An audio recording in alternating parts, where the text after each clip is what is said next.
Hi, Sienna.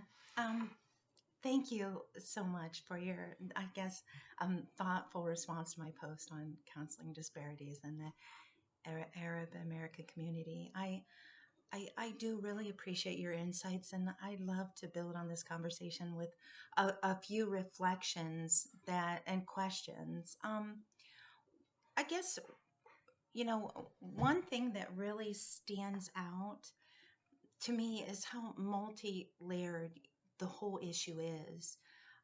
The article about Chevalier Rebellis 2019, it highlights how Arab identity in the U.S. is often racialized as white, which honestly can obscure the unique health and mental health challenges that Arab Americans face. Um, this I guess you could say that this contested racial categorization, it seems to create a kind of invisibility in public health and counseling research. I honestly, I'm curious, how do you think it impacts the way that counselors assess cultural identity and tailor their interventions?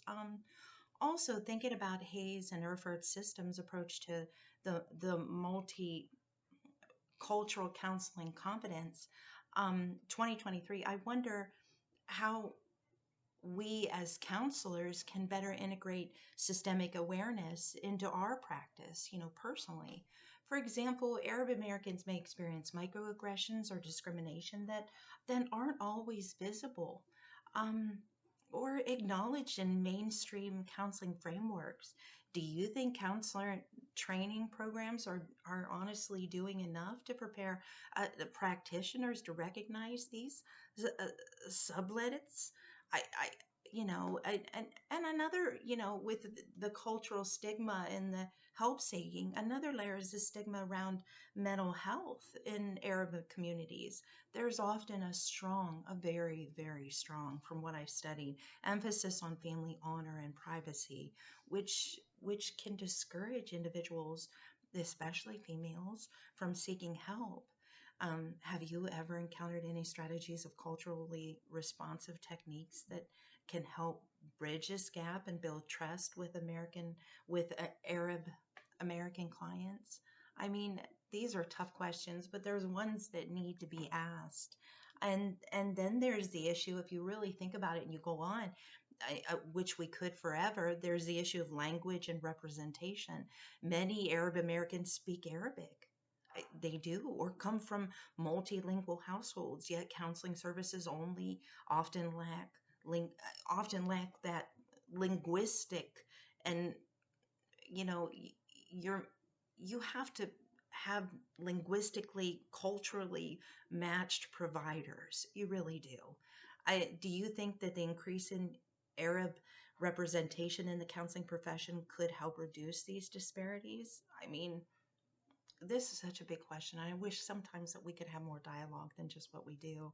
And, if I asked you that question, and if so, what do you think would be some effective ways to recruit and support Arab American counselors? Um, Honestly, I would love to hear your thoughts on any of these points. I think it is such an important conversation, especially as we work toward, more inclusive and equitable mental health care. I thanks again. I've got to say this, and I can't make it too long, I know, but I want to thank you again, and I do appreciate for you engaging with my post. I'm really looking forward to continuing this dialogue.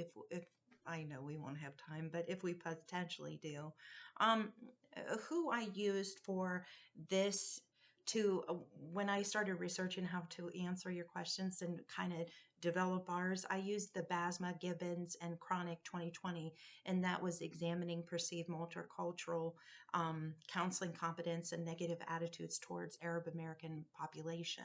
I also used Saba and Dismore and Hoff 2009, and it was a comparative study of the competence of counselors in the United States and in counseling Arab Americans and other racial and ethnic groups.